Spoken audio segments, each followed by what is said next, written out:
Ek lees vanoggend 'n pragtige verhaal uit 1 Samuel 16 uit, waar die Here vir Samuel sê, hoe lank sal jy nog treur oor Saul, wie ek verwerp het om koning oor Israel te wees. As 'n mens 1 Samuel 16 verder lees, sien ons dat God het vir Samuel instruksie gegee om na Isaai toe te gaan, want God het een van sy seuns uitgekies om koning te wees oor Israel.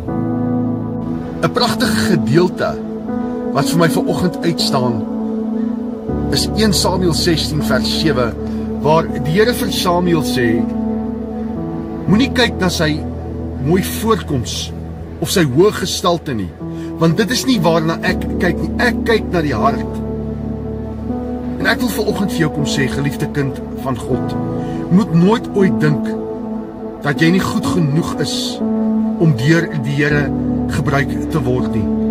As God vir Dawid kom vat, wat nog 'n jong seun was, en hom kom salf om koning van Israel te wees, hoeveel te meer dink jy nie, sal God jou gebruik om sy doel en sy wil te volbring in jou lewe nie.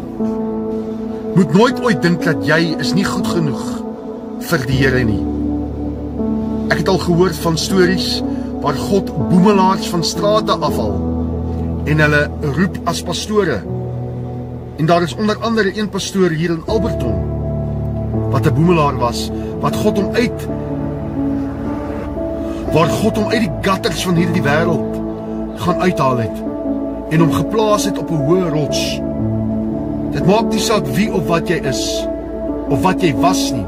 As God jou wil gebruik, sal hy jou gebruik om sy wil te volbring in jou lewe. Onthou dit, jy is goed genoeg vir die Here. Mag God julle seën. Amen en amen.